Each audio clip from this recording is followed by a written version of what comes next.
எப்போதுமே விதி மேல பழி போடாதீங்க. இங்க ஒருத்தர் மெழுகுவர்த்தி பிசினஸ் செஞ்சு 20 லட்சம் ரூபாய் சம்பாதிக்கிறாரு. எப்படின்னு தெரிஞ்சுக்க ஃப்ரீடம் ஆப்பை டவுன்லோட் பண்ணுங்க.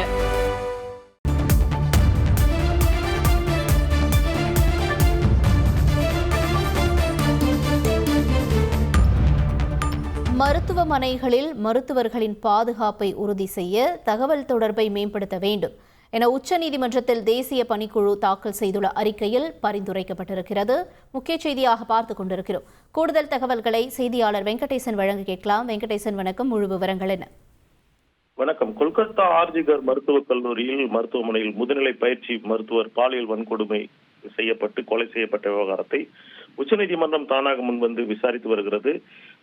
இதனிடையே மருத்துவமனை மற்றும் மருத்துவ பணியாளர்களின் பாதுகாப்புக்காக ஒரு பரிந்துரைகளை வழங்குமாறு தேசிய பணிக்குழுவை அமைத்து உத்தரவிட்டது. அந்த தேசிய பணிக்குழு தாக்கல் செய்துள்ள பரிந்துரைகளில் மிக முக்கியமானவையாக பார்க்கப்பட வேண்டும் என்றால், மருத்துவமனைகளில் அவற்றில் பணிபுரியும் மருத்துவர்கள், செவிலியர்கள் உள்ளடக்கிய பாதுகாப்பு குழுவை ஏற்படுத்தி பாதுகாப்பு அம்சங்களை ஆராய வேண்டும் என்றும், மருத்துவமனைகளில் முன்னாள் ராணுவ வீரர்களை கொண்ட ஒரு பாதுகாப்பு பணியாளர்களை அமர்த்தும் ஒரு குழுவை அமைக்க வேண்டும் என்றும் அதில் பரிந்துரைக்கப்பட்டுள்ளது. பெரிய அளவிலான மருத்துவமனைகளில் உள்ளூர் காவல்துறையுடன் அவ்வப்போது பாதுகாப்பு பணியாளர்கள் ரோந்து பணி மேற்கொள்ள வேண்டும் என்றும், மருத்துவமனைகளில் தகாத சம்பவம் நடைபெறும் போது புலனாய்வு மேற்கொள்ளும் வகையில் அது தொடர்பான காட்சிகளை உடனடியாக காவல்துறைக்கு பகிரும் வகையில் ஏற்பாடு இருக்க வேண்டும் என்றும், மருத்துவமனையில் அளவை பொறுத்து சிசிடிவி கேமராக்கள் கண்காணிப்பை மேம்படுத்தி அந்த பதிவுகள் 3 மாதங்களுக்கு குறைந்தபட்சம் சேமித்து வைக்கப்பட வேண்டும் என்றும், 500 படுக்கைகள் மற்றும் அதற்கு மேல் உள்ள மருத்துவமனைகளில் 24 மணி நேரம் செயல்படும் வகையில்